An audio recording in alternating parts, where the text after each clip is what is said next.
Who has ever flown on an airplane? Raise your hand. Yeah. Do you remember those feeling of being like lifted up from your chair and falling back down into it again? It could be in the beginning of the flight or during the turbulence, when you hold your breath and everything shrinks inside. I'm sorry to break it to you, but that exact feeling will be with you all the way through your entrepreneurship life. Someone who is afraid of flying is waiting for this moment with fear. Others just don't pay attention.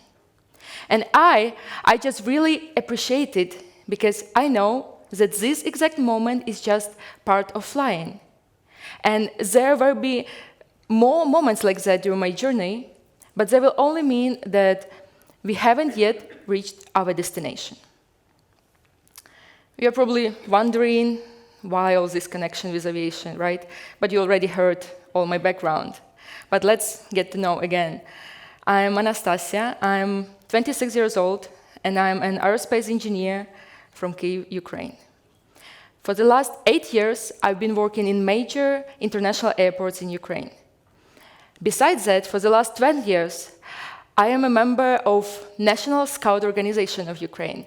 It's like a Boy Scout from the TV, but we are not selling cookies. We are encouraging the intellectual, physical, social, emotional development of children from the very young age. And I am involved in the popularization of aviation beside and beyond youth. So basically, I am organizing events where children from 7 years old could learn to fly real aircraft flight simulators. They could build their first airplane model. They could meet with astronauts, pilots, engineers. We even have the summer camp where teenagers from 14 years old could learn to fly the real paragliders. And now, I am the CEO and co-founder of a startup that aims to digitalize the entire airport industry. So I started working in airports when I was 18 years old.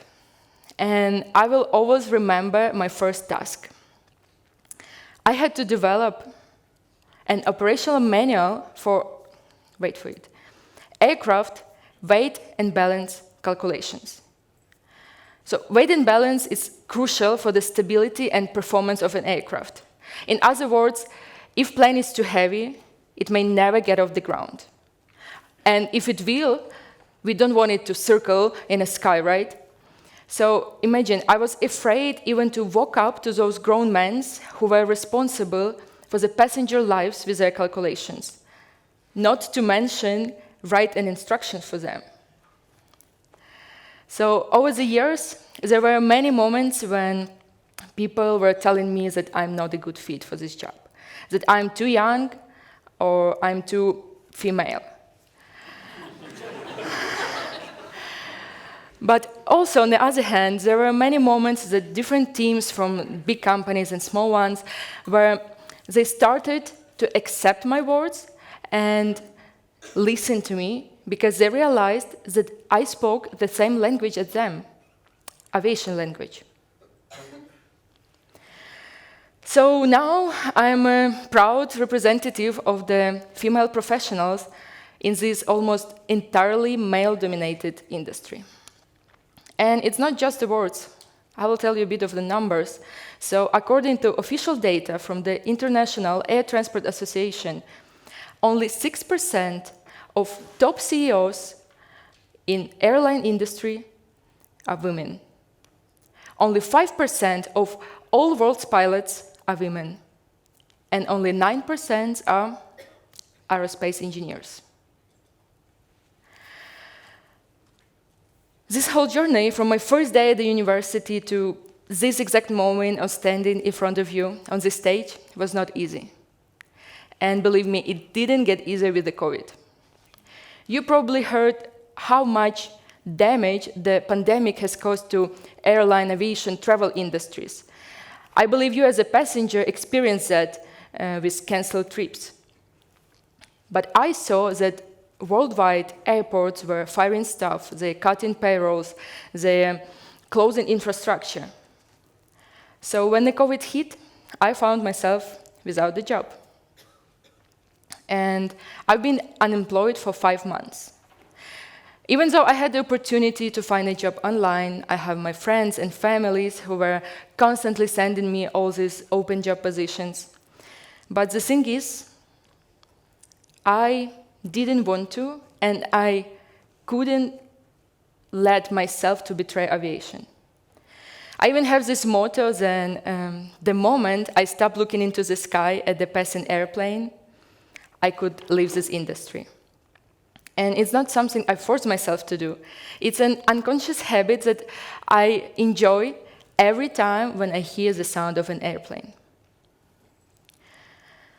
So near the end of the pandemic, two of my best friends, also from aviation industry, and I decided instead of struggling, we could create jobs for ourselves and also help our industry to recover. So we started our company. Now we are developing the aviation management software for the airports.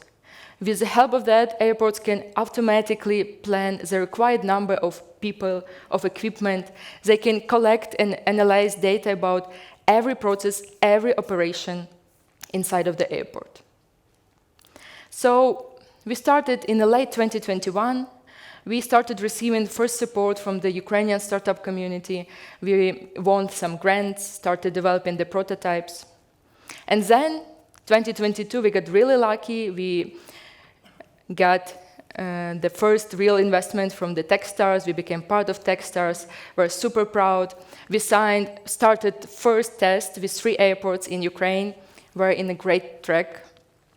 I believe that those times that, of course, the year will be super tough, but it will bring us crazy success. Everyone knows what happened next. Actually, today is 1 year and 1 day since the beginning of the full-scale war in Ukraine. And when the war began, it brings not only the obvious things like constant fear for your life, but also people had significantly changed their life priorities. They were no longer looking forward. They didn't understand their next steps and goals. And for the young startup, it basically meant death. So at those times when everyone was thinking about basic survival things, my team and I made an unbelievable decision that we will continue to work despite any obstacles. And to be able to talk with investors, to find a new clients because Ukrainian airports suspended their operations, to find the partners, we decided that I should move to Europe, and we will work in that mode for a couple of months, and we'll wait when the war is over. So it's been a year. The war is not over. It's been a year when I was traveling and I living in 12 different countries. In the meantime, my team were super strong in Ukraine. They were working every day. I remember those meetings with the clients when one of my co-founders, actually he was in a meeting with a flashlight because of blackouts. I remember these messages from the developers who were working from the bomb shelters, from the basements. And basically, because of them, I'm here, because we continue to work. Looking back at the last year, actually, I didn't know how many incredibly, terribly difficult days awaits for me. But also, I didn't know how many incredible opportunities waiting for us and how much support we will receive. Right now, we are closing our $500,000 round. We are growing as a team. We are talking with the clients. We continue to work despite everything, and of course, supporting our country. But looking back at that year, actually my first year as a real startup founder, and knowing beforehand what awaits for me, there is a question: would I have made the same choices and the same decisions? Probably. There is many ups and downs in my story, but the thing is, I believe that I always make decisions and take responsibility for what I do. And the point is that what I do, I love more than anything in the world. As I was telling you in the beginning about this feeling of being lifted up and down from the chair during the flight, you will always feel that as an entrepreneur. But you should not be afraid. Never stop and never betray your goal. Because after all, it's just part of flying. Thank you.